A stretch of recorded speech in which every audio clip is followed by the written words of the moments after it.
Eclesiología, presentado por Gustavo Adolfo Maraima.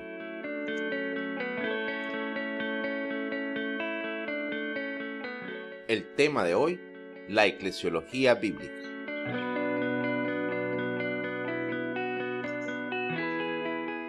El tema lo desarrollaremos a través del siguiente contenido. Primero hablaremos de la prefiguración veterotestamentaria. A continuación, algunas claves eclesiológicas en el Nuevo Testamento. En tercer lugar, hablaremos del paso de Jesús histórico a la comunidad cristiana. Y en cuarto, haremos una breve aproximación de la fundamentación bíblica de la eclesiología del Nuevo Testamento, a través del Evangelio de Mateo, el Evangelio de Marcos, el Evangelio de Lucas y Hechos, y cómo eso se tradujo en el paso de esa primera comunidad cristiana a la iglesia que conocemos. La prefiguración veterotestamentaria. Lo primero que debemos tener en cuenta es que la mayor parte de los pueblos antiguos no conocían la separación entre la esfera religiosa, la sociedad civil y el Estado. La religión era el centro de la vida social, política y cultural. Así la religión se convertía en reguladora de la vida pública. El imaginario religioso determinaba las costumbres y comportamientos de los pueblos, inspiraba las leyes y legitimaba sus instituciones socioculturales. En el caso de la experiencia religiosa israelita, también se incorporó la cultura mitológica. Israel, al vivir en un contexto cultural específico, asimiló la herencia mitológica de los pueblos vecinos, haciéndola parte de su tradición propia. Sin embargo, Israel se diferenciará de las poblaciones vecinas por su radical separación entre mundo y Dios. Un Dios que es trascendente, innombrable e irrepresentable. En la identidad del pueblo judío también destaca la denuncia de la idolatría. Dios se escapa a la manipulación humana, sobre todo a la magia, porque simplemente no se le puede tocar, poseer ni siquiera nombrar. Israel parte de la convicción de que el universo no se explica por sí mismo, sino que es obra de un ser personal. Y esa es quizás una de las grandes aportaciones que hace al mundo religioso antiguo el pueblo judío. Por ello, porque no se identifica lo divino con ninguna realidad mundana, el hombre está en una incesante búsqueda de Dios. La trascendencia de Dios es total, aunque se comunica al ser humano en los acontecimientos de la vida.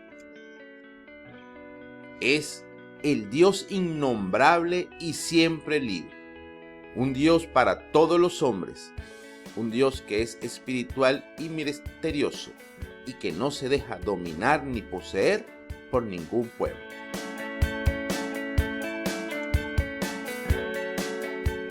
Otro rasgo específico de esa identidad es la importancia que concede Israel a la historia como determinante de la misma. Es la historia de Abraham, de Isaac y de Jacob, los patriarcas que marcan el sendero del pueblo de Israel. Así, a ese Dios se le experimenta como un ser personal, como hemos dicho hasta ahora, pero que entra en relación con los hombres. Abraham, el primer eslabón, es el modelo representativo que encarna la identidad de Israel. La promesa divina abre un futuro a Abraham, es decir, al pueblo de Israel. Dice el libro de Génesis: de ti haré una nación grande y te bendeciré. Haré de ti un gran pueblo. Con tu nombre se bendecirán todas las familias del mundo. Así, la religión ofrecerá consuelo en el dolor, fortaleza en la lucha y esperanza en el fracaso. Esa es la clave desde la que hay que comprender la tradición del Antiguo Testamento.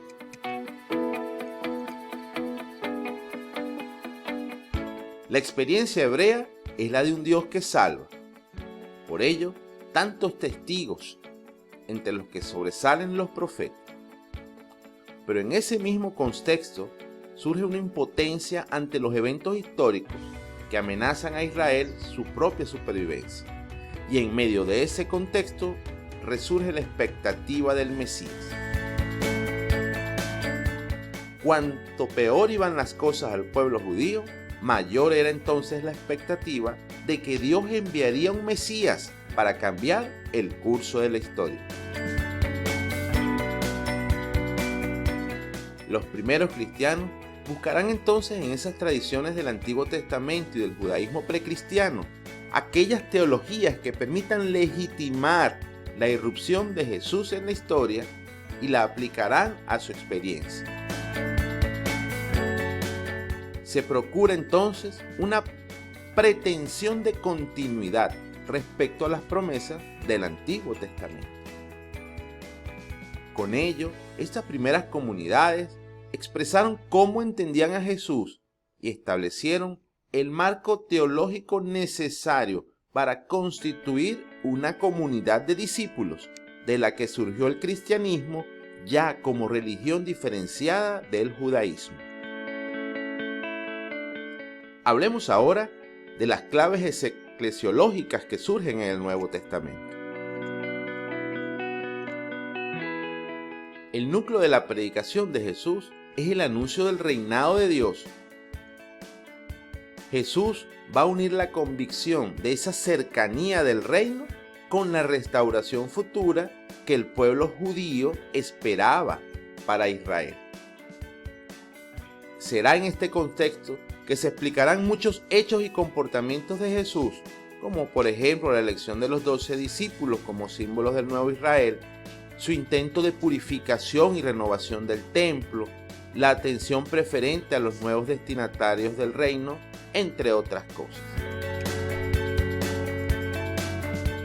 Por un lado, el reinado había comenzado ya a construirse en Israel con la actividad de Jesús. Por otro, se consumaría en un tiempo cercano pero desconocido, en el que Dios intervendría plenamente. Surgen así dos dimensiones, presente y futuro. Y los textos bíblicos mezclarán ambas tradiciones.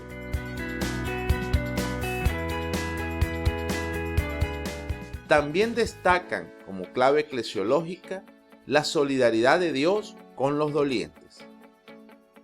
El reino de Dios se manifiesta al que sufre.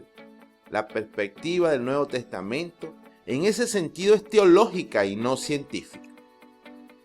Si el reinado de Dios consiste en liberar del mal al hombre en sus diversas dimensiones, la indiferencia ante la indigencia humana es un signo de rechazo del reino de Dios.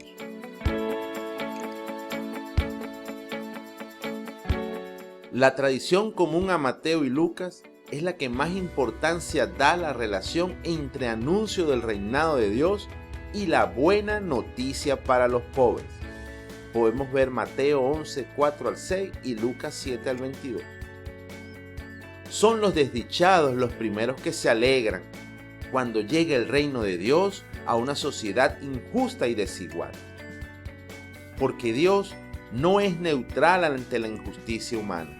Siempre se identificará con las víctimas y desde ellas amonestará al verdugo. El mensaje de Jesús es que la esencia de Dios no es el poder, sino el amor, lo cual le hace vulnerable ante el sufrimiento humano. Por eso, una iglesia en la que los pobres no son evangelizados, los enfermos fortalecidos y curados, y los pecadores no recobran su dignidad y su esperanza, deja de ser cristiana aunque tenga todas las estructuras formales necesarias. Este es el criterio del reinado de Dios desde el que hay que evaluar la calidad evangélica de una comunidad. Hablemos entonces de ese paso del Jesús histórico a esa primera comunidad.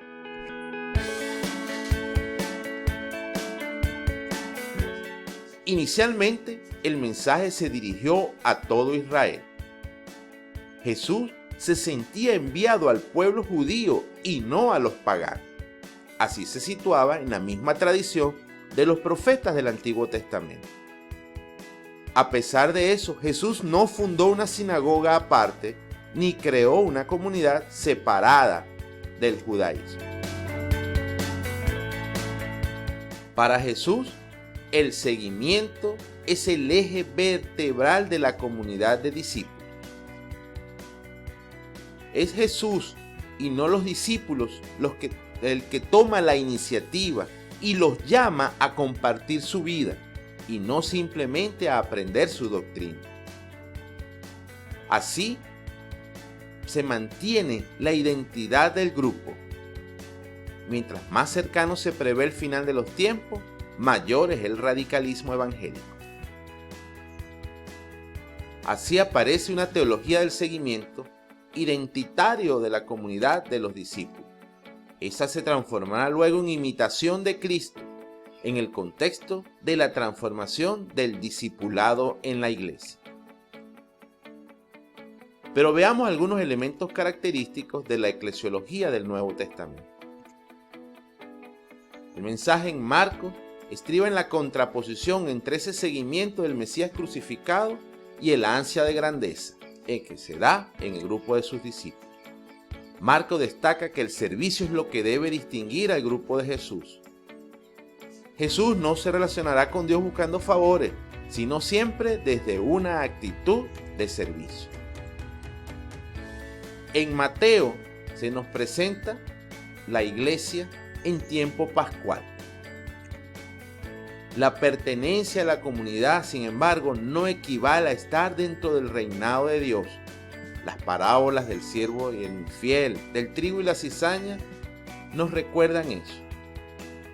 Mateo es consciente que ha habido un cambio, desde la misión judía de Jesús hasta la misión universal de esa iglesia pascual.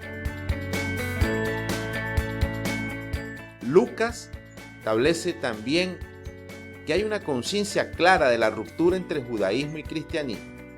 Su evangelio está estructurado en torno al camino de Jesús. Y la eclesiología lucana básicamente es una eclesiología desde la misión, ya que la iglesia no es un fin en sí mismo, sino un grupo que tiene que proseguir el mensaje y la praxis del reino de Dios.